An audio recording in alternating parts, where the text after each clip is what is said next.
Хөдөлмөр нийгмийн хамгааллын яамны дэд сайд Зулбахраар ахлуулсан ажлын хэсэг Ховд аймагт ажиллах үеэрээ аймгийн хөдөлмөр халамжийн үйлчлэгийн газраар орж үйл ажиллагаатай танилцсан бөгөөд энэ үеэрээ Дэлхийн банкны санхүүжилтээр хэрэгжүүлсэн хөдөлмөр эрхлэлтийг дэмжих төслийн хүрээнд Ховд аймгийн хөдөлмөр халамжийн үйлчлэгийн газарт хөдөлмөр эрхлэлтийн үйлчлэгээний танхим, үйлчлэгээний заалыг орчин үеийн стандартад нийцүүлэн их засварт оруулсан заалны нээлтэнд оролцож нээлтийн тууз хайчиллаа.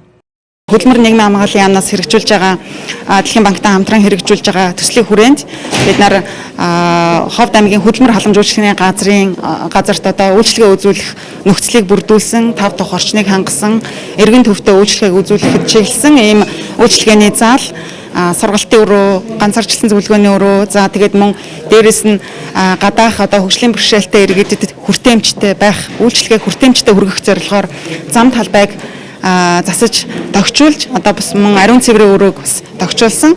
За энэ хүрээнд одоо хөдөлмөр халамж үйлчлэгийн газрын ажилтнууд маань хөдөлмөр эрхлэлтийн үйлчлэгийг үзүүлэхэд зөвхөн хөдөлмөр эрхлэлт гэхгүй бас нийгмийн халамжийн үйлчлэгээ бас энд хамрагдаж байгаа. За тэр хөдөлмөр халамжийн нийт одоо үйлчлэгээ авж байгаа иргэдэд маань аль болох аятай, тухтай тийм орчин одоо бүрдэж байгаа явдалд их баяртай байна. Яамны зүгээс нийт 10 аймаг 4 дүүрэгт яг энэ одоо ажилтнуудынхаа офис үйлчлэгээ үзүүлэх орчин нөхцөлийг одоо бий болгож одоо бүрдүүллээ. Нийтдээ 14 газарт хөрөнгө оруулалт хийж 1.4 тэрбум төгрөг зарцуулсан.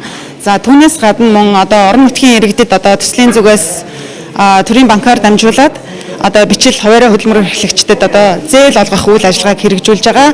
19 оноос хойш хэрэгжүүлж байгаа. Ингээ нийтдээ 150 гаруй ажлын байр бий болсон байна. Энэ бол бас чамдалтгүй үр дүн юм аа. Хөдөлмөр халамжийн үйлчлэгийн газрын иж бүрэн их засварын гүйцэтгэгч компаниар Баян Үлгэн аймгийн Еба Construction хариуцлагатай хувьцаат компани ажиллаж 90 сая төгрөгийн санхүүжилтээр их засварын ажлыг, харин Улаанбаатар хотын 7 болдог хязгаарлагдмал хувьцаат компани тавилга эд тогшлыг 31 сая төгрөгөөр нийлүүлсэн бол Улаанбаатар хотын хос бэлгийн 70 хязгаарлагдмал хувьцаат компани зааланд байрлуулсан самбаруудыг 3 сая төгрөгөөр гээд нийтдээ 125 сая төгрөгийн их засварын ажлыг богино хугацаанд хийж гүйцэтгсэн байна. Иргэдэд үйлчлэх өрөө сургалтын танхим, ганцаарчилсан зөвлөгөө өгөх өрөөг тохижуулан техник хэрэгслээр хангаснаар ажилд зуучлах, ажил хайгч нарт мэдээлэл зөвлөгөө өгөх, ажлын байрны зар түгээх зэрэг хөдөлмөр эрхлэлтийн үйлчилгээг үр дүнтэй иргэд олон нийтэд хүргэх орчин нөхцөл бүрдэж байна.